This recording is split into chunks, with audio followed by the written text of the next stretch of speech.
Welcome to the Dapper Don Podcast. It's your boy Dapper Don Dez. Today I'm here to discuss some of the greatest hip-hop states in the country. And surprisingly, I made a notion. I came up with an idea of which state literally had the most diverse group of artists. You'll be surprised to find out which one that is, and it's not the one you think. Also, I want to know, let's talk a little relationships. When you as a man, right, when you're single, do you develop this kind of knack for, approaching women, talking to them, just conversing. But as you get into a relationship, you tend to lose that in exchange for, building this intimacy with just one woman. You kind of lose, you start gaining approach anxieties because, you don't really talk to other women outside of the one you have at that point. Do you think it's fine if a man keeps his game sharp? Should you keep your charm and your wit? Should you still, be approaching other women? Should you still be in the field even if you scored? Another thing is, I want to actually talk about the Redskins. It just broke. I believe the Redskins are not only retiring their logo, but also their name. I don't really talk sports like that. I don't really talk relationships like that. But hey, man, you know what? We tried a lot of stuff in the pandemic, right? Because, it's the biggest the only sports news next to the Yankees are, I believe, getting rid of the national anthem, the particular national anthem, the woman who sung it, not the actual anthem. But so which one I want to go with first? We'll go with keeping your game tight. I want to start off with that because that's really a topic that I feel it not only resonates with me as a man in a relationship, but a lot of guys. So let me ask you this question. You meet girl, right? Boy meets girls, they get into an 8-year relationship. They break up, right? Boy breaks up with girl. Let's call him Roy. Roy breaks up with girl. Now he's single. He's a single man. He's living his world as a single man. He's moving to the beat of his own drum, the lone wolf. He's out here by himself. So he decides to go out and start talking to girls, but guess what? He's rusty. He's stuttering on the approach. He's not making eye contact. He's holding his head down. This is for the first at least 20 approaches. But he starts noticing he gets his mojo back. He may even have a little more than he had before. He started noticing, she starts laughing at more jokes. Well, not just like her, but just like women in general, people in general. He started being more outgoing. It's not so much of pulling teeth when it comes time to get him out of the house. He gets out of the house on his own accord. This is the type of stuff I'm talking about. And he develops this charm, this skill with women, right? Well, so Roy, let's say Roy's a few months in, and Roy for, let's say, 3 months talked to 16 women a month.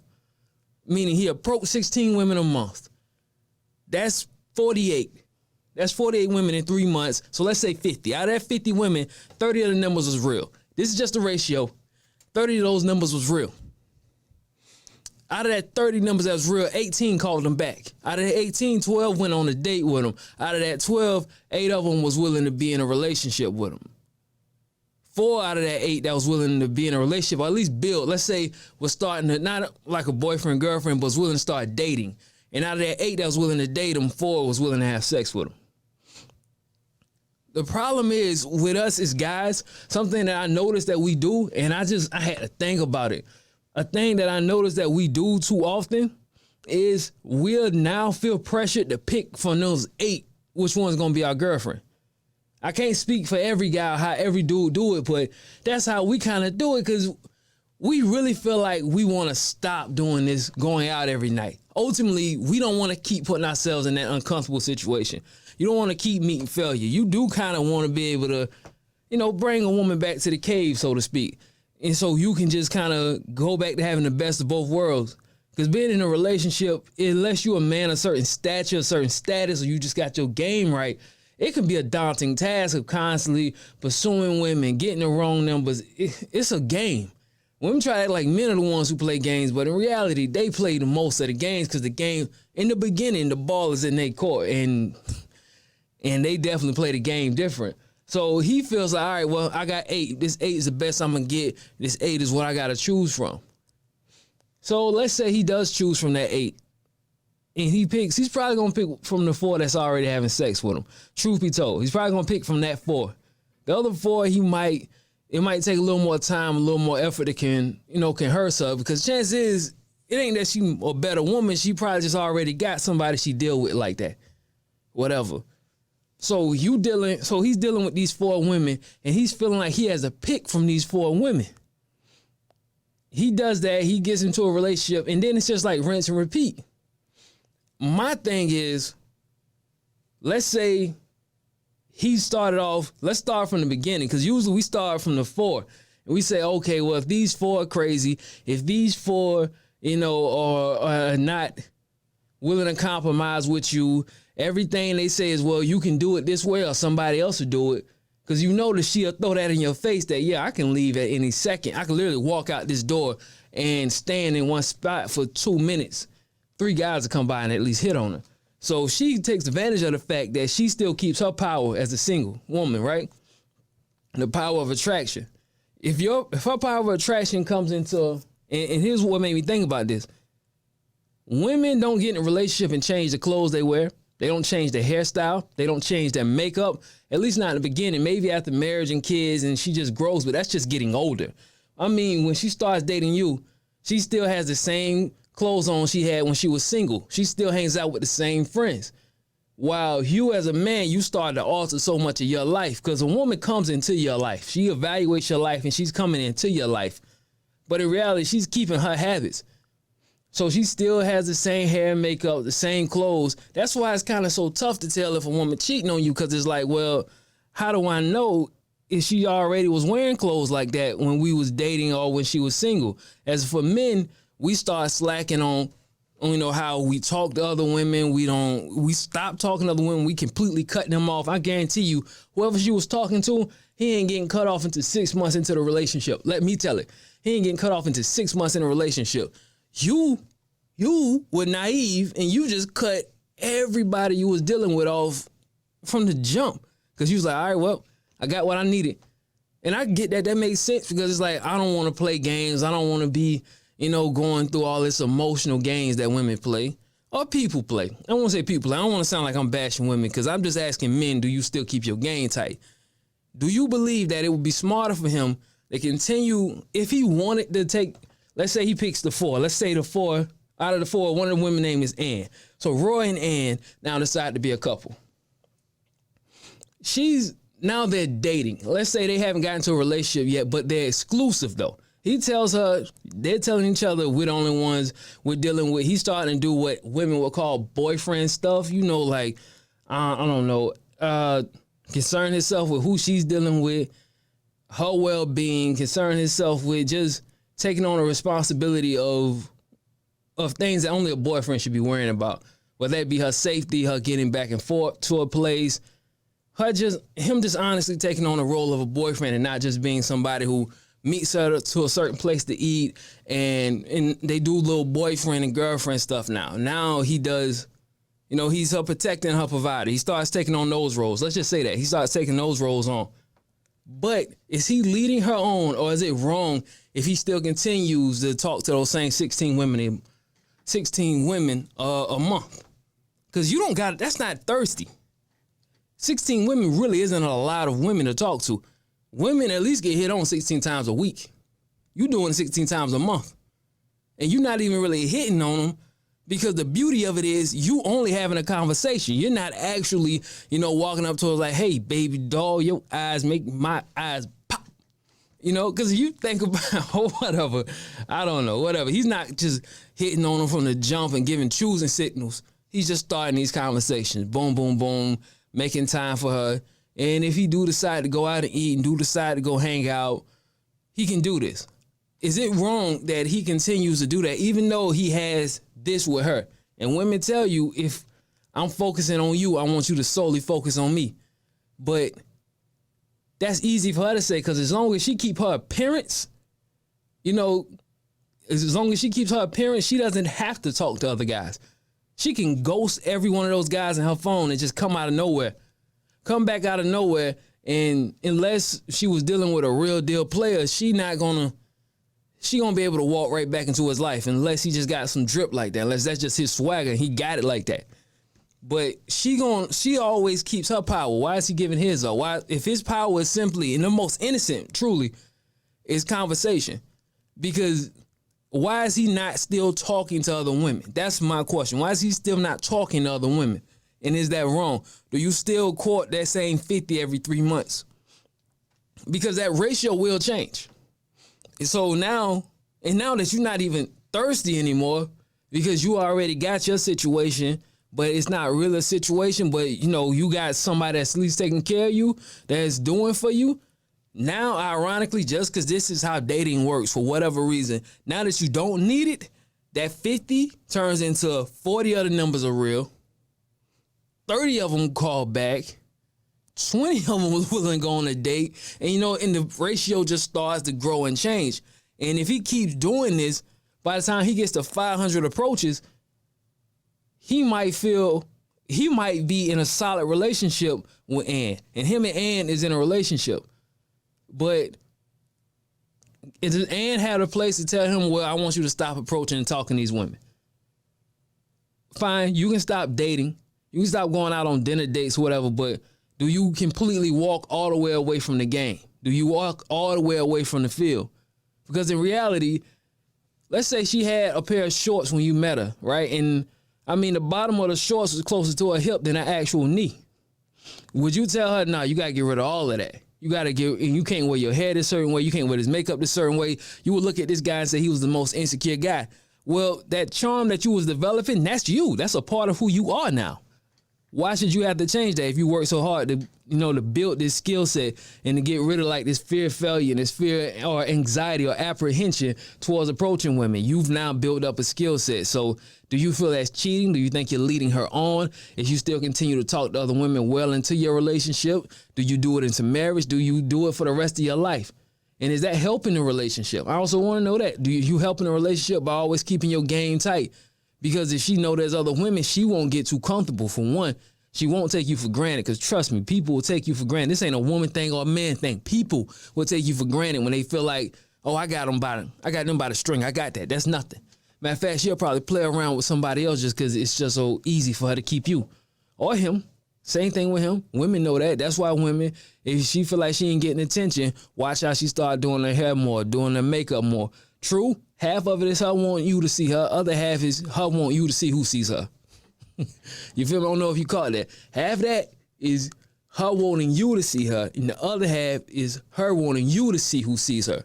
So I just thought about that. Do you keep talking to other women? Do you become reclusive? Do you just drag her back to your cave and go back to playing PS4 all day? Or do you still drag yourself out the house, still meet new people, still, just maintain a talkative person? Is that just your nature? And this is coming from an introverted person, so I guess this is more of a question for an introvert than I guess anything else. But, that's just something I was thinking about. But on to my next subject. And the next thing I wanted to talk about was, I was thinking, what state in hip-hop, meaning what state in the United States is the most powerful state in hip-hop? And, of course, everybody will probably go with the top three. California, Georgia being Atlanta, and New York being New York City. So, California, L.A., Atlanta, New York City, right? But then I also got to thinking about it. I was like, yo, you know what? New York City is the Mecca, and Atlanta does produce the most artists.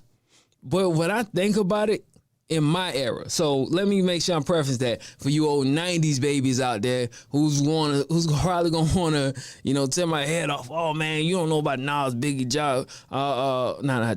Nas, Biggie, Jay-Z, Snoop Dogg, the 90s. All right, I'm not talking about 90s. I'm talking about this generation right now within the last 10 years. Artists that's currently relevant right now, who dropped within the last 10 years.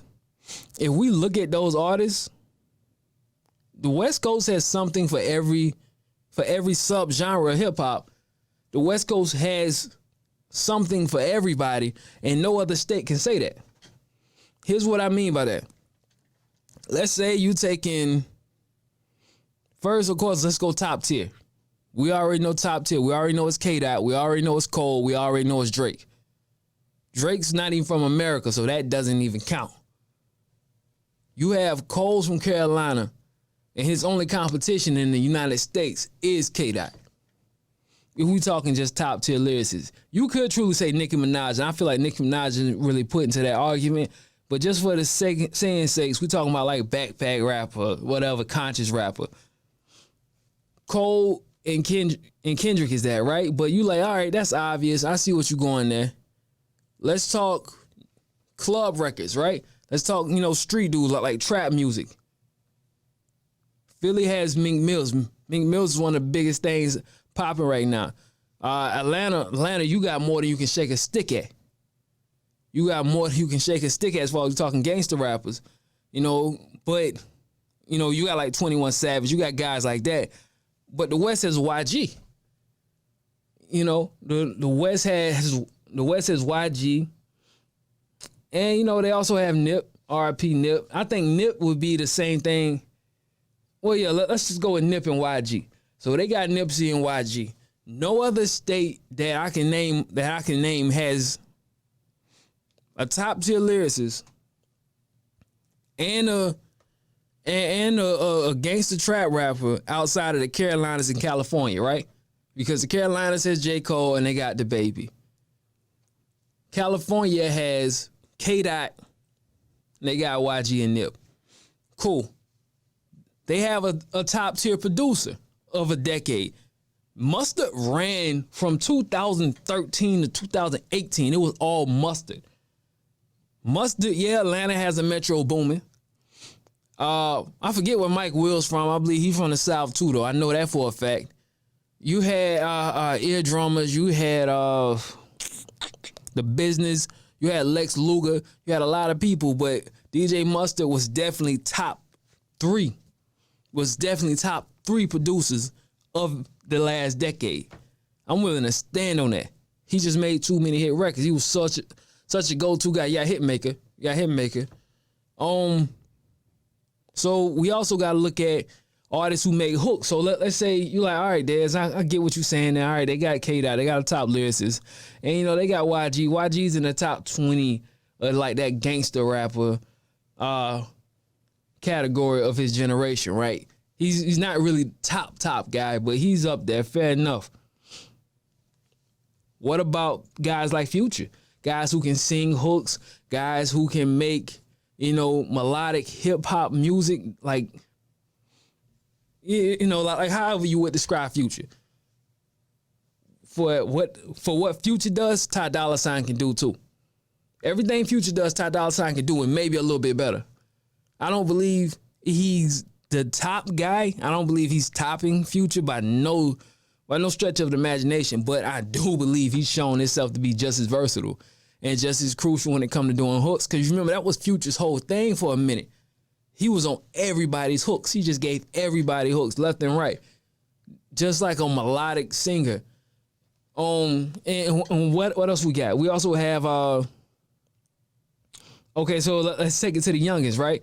We talking about Little Baby. We're talking about Gunna. We're talking about Young Thug. We're talking about NBA Youngboy from Louisiana. He's from Baton Rouge, Louisiana. And Atlanta has just more than their fair share of that. Those, like these singing young boys, right? I gotta say Roddy Ricch, who's from LA. So cool. You got Roddy Ricch from LA, who's just as equally, if not more talented than just most of those guys that we named. Maybe I would say the baby might have a lead on him, but he's another one. And honestly, he doesn't even sound like a West Coast artist. That's what's crazy. And even though he's talking about cripping, so many people talk about gang banging. Now that's not even from LA. It sounds, that's weird, right? I never thought about that. He's literally talking about stuff that goes on in his neighborhood, but it sounds like he's talking about it from another state. Like he's not even from LA.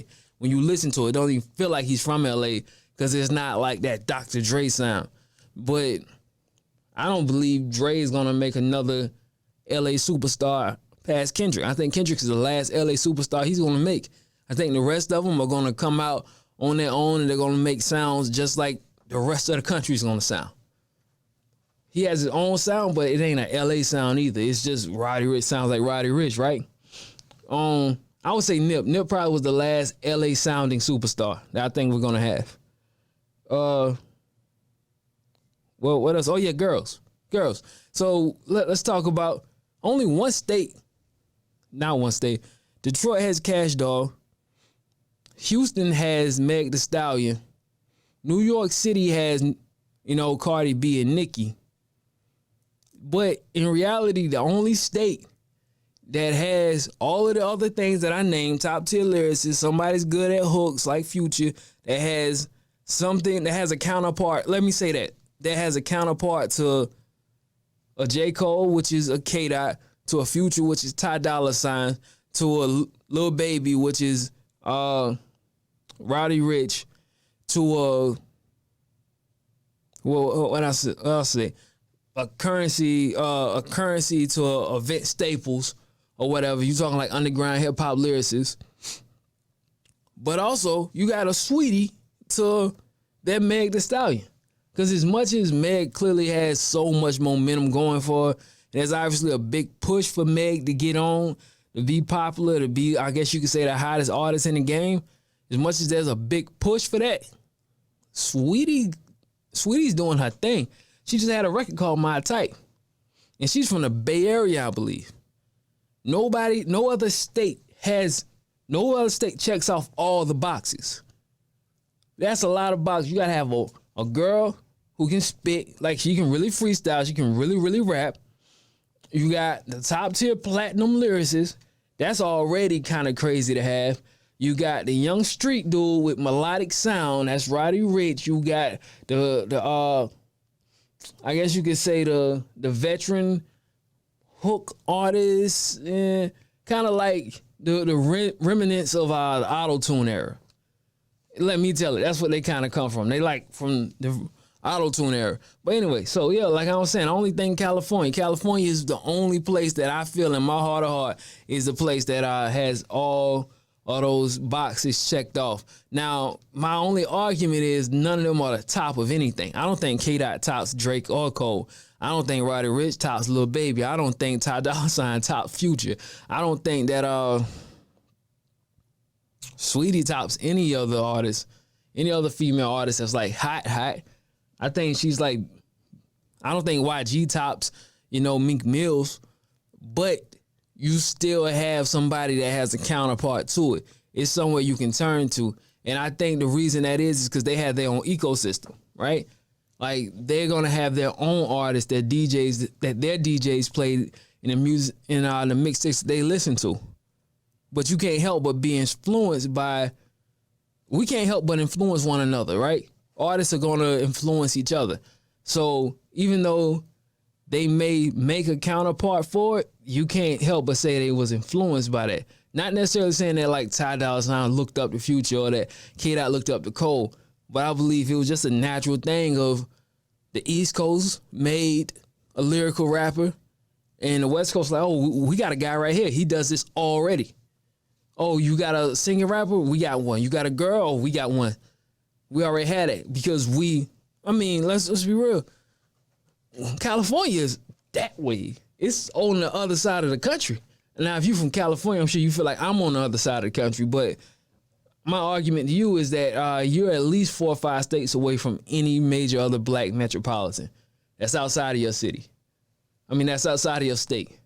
Where? Oregon? Oregon's popping? Washington? Not Washington, D.C., Washington? You're all the way over there. You're by yourself. You got to have your own ecosystem.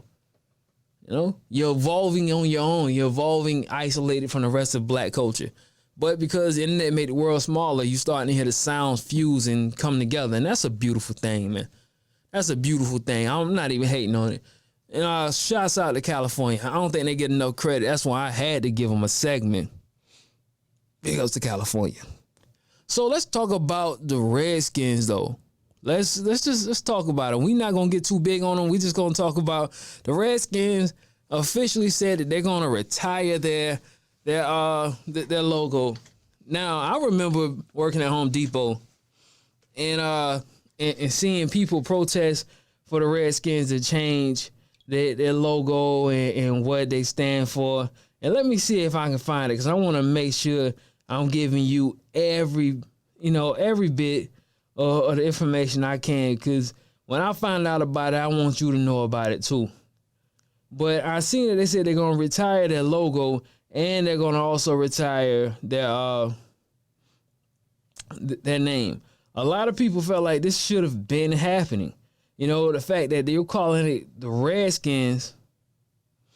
Oh, this is kind of a good little story about Yo Gotti and Jay-Z suing the Parchment prison. I might dive into that for you, but I want to at least talk. I guess that kind of all ties into whatever little racism I guess we seeing in the world today. But I want to just say, when it comes to the Redskins and them changing their logo and changing their names, I'm not quite sure what name they're gonna go with. But somebody made a good point, right? When Roger Goodell answered, I forget what was it. Roger Goodell answered the the protesting against racism and all. And all that was going on, and how quickly Roger Goodell answered. And everybody said, oh, the only reason he answered that quick is because his star quarterback, Patrick Mahomes, was in a video saying, well, what if that was me? You know, and he responded to Ahmaud Arbery. He responded to George Floyd. And I was thinking to myself, and I was thinking to myself, a lot of people was like, well, that's just because his star quarterback said it. If his star quarterback wouldn't have said it, he wouldn't have did anything.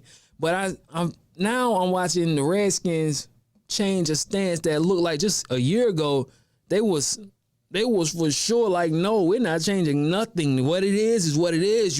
You got to deal with it. Now it's just, does it feel weird to you that everything just seems to be turning upside down due to this pandemic? You have cops actually getting convicted. Teams changing racist names. Do you think that people are afraid that if you seem racist, your company won't make it out of the pandemic? Because you already got to realize our economy is going to be shaky after this. You haven't had anybody coming out to events. You don't have anybody doing anything now. What used to be, you pack out Madison Square. Madison Square didn't need to worry about running out of money. The Barclays Center didn't need to worry about running out of money. The Yankees didn't need to worry about running out of money. The NFL, the NBA, all of these touring companies, all of these big companies didn't have to worry about that. But now we're in the middle of a pandemic. Do you think that they're being kind of, I guess, submissive towards all of this protest because they had a true change of heart, or is it just about the money now? What made them change the logo, retire the logo, and retire the name Redskins now, when you was already in D.C.? Washington, D.C. is a black city. The people in the city didn't want you to change the name. So I don't think it's PC culture, bro. I don't think it's PC culture. I don't know the answer. I want you to tell me, what do you think it is? Why do you think people now, they getting a change of heart? When did you wake up and say, this is wrong now? Where? When did Roger Goodell start saying, yeah, we're fine with people taking knees? All the coaches in the NFL saying we're fine with taking knees. Just last year, you were sending people to the locker room. You said, if you want to take a knee, go to the bathroom and do it. You don't do it on this field. Drew Brees stood up and said the same thing everybody had been saying for years, that you gotta, you taking a knee, it offends me, which is his right. Which is his right. You can say, hey, I'm offended that you taking knees and all of this other, this, that, and the third. I mean, because that's the whole thing about a protest. A protest is like a good joke. You can't do one without offending somebody. Not to compare protesting to joking, even though jokes can be a protest. What is it that's making the NFL and the NBA be so, or like the NBA playing in Disney World with this unprecedented pandemic, jobs being lost? Why are they leaning so close to the left? Why? Is it the numbers? Is it the money? Is it that the fact that, because if this is the case and you want to make sure that you can't keep everybody happy. You took down that national anthem, not everybody's happy. You take down that Redskins, not everybody's happy. You let your players take a knee during the game. Now everybody's happy. What makes them say, all right, well, you know what, forget it. We're just going to stand on this one side. They went all the way to the left. At first, it looked like they was trying to find, middle ground not too long ago, right? Because you had like all the players and all the team owners come out on the middle of the field and take a knee. Even the Jaguars did it. They came out on the field and they took a knee in solidarity, and they was like, okay, we're showing you that we understand this message. We get this message. Now we want you to stop doing this because this person feels like this is what you're saying, and that's what that symbol means. You can say, you give somebody the middle finger and say, this is me giving you half a peace sign. They going to still say, well, you gave me the middle finger. You can't tell somebody how to interpret stuff. So it felt like they was trying to find the middle. Now they just like, nah, it's out. You want that out, it's gone. You want to take a knee? That's you. You want us to fire all our white staff? That's you. Whatever it takes for us to be right with you. And it's like, well, okay, where did that come from? Where did that come from? Because a lot of us watch them convicting the cops is even crazy. Am I the only one wilding? I mean, they talking about Breonna Taylor's cops not getting convicted. I'm like, the fact that we got the dudes who killed Ahmaud Arbery and the dudes who killed George Floyd arrested. I'm like, wow, we've never been 2 for 3. We've never been up before. We've gotten, Amber Geiger. We had some wins out there, some things that are just honest, blatantly wrong. But we never been 2-3. We never been up in the series. I don't mean to make it a game or nothing or disrespect it, but we've never been up in the series. This is the first time. I'm like, wow, well, is the world changing? Or is it just coming to its knees and they just trying to keep everything quiet? And then the government's coming to them because maybe the right's not protesting as much. Maybe they feel like, well, I don't got nothing to protest. I don't got nothing to talk about. Only thing I got to talk about is what you talking about. So I don't know. Maybe it's to keep from civil unrest. Maybe it's because they got to change their heart. Maybe because everybody's sitting still and there ain't nothing else to do. But I just want to know what you think. Do you feel like that the whole world is changing, that everybody is moving on? Real quick, I want to read this article for you because I think this is interesting because Yo Gotti and Rock Nation have been involved in suing this prison for mistreatment. I think it's down in Mississippi, and Yo Gotti has really been working. Let me read it to you. Yo Gotti sat down with Al Sharpton March 2020 to speak on the jail conditions in Mississippi State Penitentiary at Parchman. It was noted the conditions were horrid and that Rock Nation was horrid and that he was planning on joining Jay-Z and Rock Nation, who planned on suing the prison. Now has been revealed Yo Gotti and Jay-Z are actually suing Parchman Prison over the COVID-19 outbreak. Court documents that surfaced from the lawsuit said COVID-19's questionnaire provided to inmates by Jay-Z and Yo Gotti revealed that prisoners did not have the proper PPE, which is personal protection equipment. If you ever worked anywhere, you would know that. Medical care, social distancing procedures needed to ensure that there was no spread of coronavirus. Along with that, multiple inmates noted that they were suffering from coronavirus symptoms, but were not being appropriately treated for their conditions. Also, in a document was stated, issued by Yo Gotti, that said the situation in Parchman is dire. More and more of incarcerated population have reached out for help and plead for immediate medical attention, especially as the coronavirus threats their lives. Mississippi Governor Reeves commissioned Burlcan,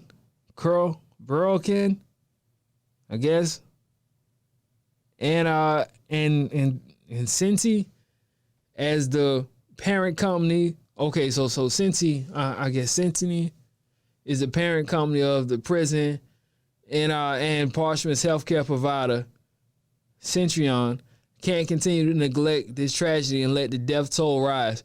We will hold them accountable and fight for the rights of the incarcerated. Stay tuned for more details on this matter. Now, that's pretty interesting because you do notice that. I think I also heard about somebody releasing, a governor released, I think 100-something inmates due to this COVID-19 outbreak, man. It's super crazy, bro. And it shows you that we're not ready for pandemics. We're not ready. We should be taking this time to figure out how do we deal with a situation like this, because COVID-19 is serious because of how easily it can spread, but its effects it's not a super punch. This ain't the bubonic plague, but it shows that we're not ready for one. And we need to make sure these hotbed countries, I'm not pointing any fingers at any country, all right? I'm not pointing any fingers, but if you live in a country where the last 3 pandemics came from your country, well, not pandemics, epidemics, that one turned to a pandemic. If you live there and it keeps coming from there, maybe sort of kind of let's work that out, right? Let's just do that. I think we got to go to China. We got to go to China and see what we can do to help, because we clearly see their problem is our problem. But I ain't want to leave you on a depressing note, man. I really didn't. I can't think of nothing funny to tell you about. Whatever. Not funny. Well, whatever. Sometimes you don't leave on a happy note. What about Academics and Freddie Gibbs? I don't know if y'all know who Academics is. Y'all may or may not know who that is. But he's DJ Academics, and he works for Complex News. They didn't fire him. They put him on a 2-episode suspension because he called John Legend's wife the B word. This is crazy. And he was talking like he was just the hardest of the hardest, man. And it's crazy. So Freddie Gibbs, a rapper he was beefing with, decided just to, add insult and injury and just keep insulting him. Just to insult him losing the job because they was already beefing. So that's kind of funny. I'll leave you on that note. But until then,